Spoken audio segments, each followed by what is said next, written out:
عن حاجة طبيعية بديلة لحقن الأوزمبيك بتخسس مش أقل من 15 كيلو في الشهر مع نظام غذائي مناسب، لكن هتنسف دهون البطن وهتشوفوا تأثير رائع منها.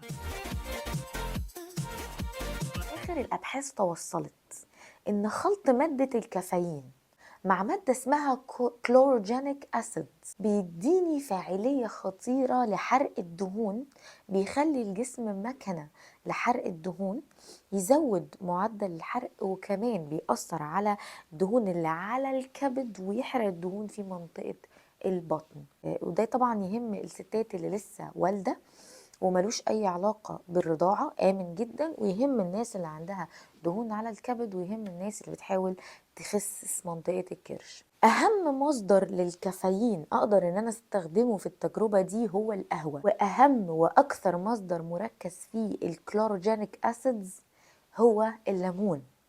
وحسب الدراسة دي تم إثبات إن الدهون بتقل بنسبة تصل إلى 70% عند الالتزام على الميكس ده. يعني الموضوع تم تجربته، تم تنفيذ أبحاث ودراسات عليه، وكمان هو شيء منطقي جدا. تعالوا نسمع بقى إيه جرعات، إزاي نظمها، وإزاي الموضوع ليه أبعاد وفوائد تانية كتير. كل فنجان قهوة بعصر عليه نص ليمونة صغيرة، وبشربه، ممنوع طبعا على الريق، بشربه قبل الغدا بساعة، ويفضل نكون متمرنين ويبقى بعد التمرين على طول. ليه؟ القهوة بعد التمرين بتعمل حاجة اسمها تخفيف الإجهاد العضلي. ايه تخفيف الإجهاد العضلي ده؟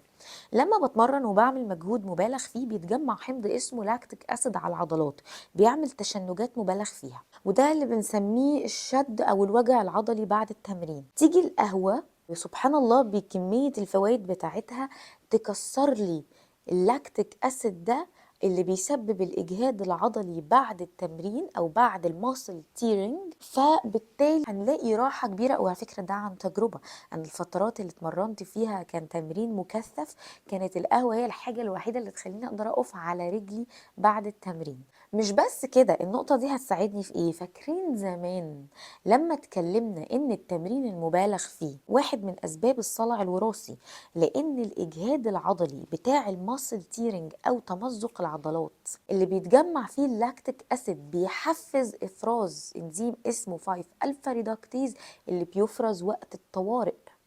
عشان كده ما ينفعش اسيب جسمي مجهد ولازم اتصرف على طول، ما ينفعش اسيب جسمي يتصرف مع نفسه، لان هو سبحان الله هيتصرف، بس كل حاجة بيعملها تحمل اعراض جانبية هتضرني في حاجة تانية. وانا بتكلم على فكرة في حاجات ريليتبل جدا، واي حد متابعني هيجمع ويربط المعلومات ببعض. يبقى القهوة كده كده ضرورية بعد التمرين. يبقى أنا الجرعة بتاعتي اليومية على مدار شهر عشان ألاحظ النزول الخطير في الوزن ودهون البطن ودهون الكبد، يبقى هبدأ على طول الروتين بتاعي في بداية الأوزمبيك الطبيعي إن أنا أعمل تحاليل. لو أنا مريض دهون على الكبد أعمل تحليل سكر تراكمي، أعمل تحليل صورة دم، وأعمل تحليل ال ALT وال AST وظائف الكبد ووظائف الكلى، واتابع واشوف الدنيا عندي هتبقى التطور بتاعي ايه. لو انا بخس ببدا ان انا اقيس محيط الخصر او الوسط، علشان هو بيأثر جدا في الدهون في المنطقه دي، فهلاقي دهون الوسط نزلت جدا. بقيس بالمتر عادي دهون الوسط عندي وبشوف التحسن. بس اهم حاجة نحافظ على اكلنا، ما ناكلش دهون زيادة عن اللزوم، في نفس الوقت نعمل لو كارب، نقلل النشويات في نظامنا الغذائي، او على الاقل ناكل كومبلكس كارب او كربوهيدرات معقدة زي البطاطا والبطاطس. الرز يعتبر برضو منها، بس ناكله بكميات قليلة، الشوفان وهكذا. نرجع بقى لموضوع الجرعة بتاعة بديل الأوزمبيك الطبيعي. هستخدم فنجان قهوة يوميا على نص ليمونة صغيرة قبل الغداء بساعة، ويفضل يكون بعد التمرين مباشرة. بلاقي الإجهاد العضلي قل، جسمي ما تعبش خالص من التمرين، تحسن فظيع في الصحة، مفيش تساقط شعر بسبب التمرين أو بسبب رفع الأثقال، بالاقي كل حاجة كويسة جدا وبلاقي نتيجة رائعة.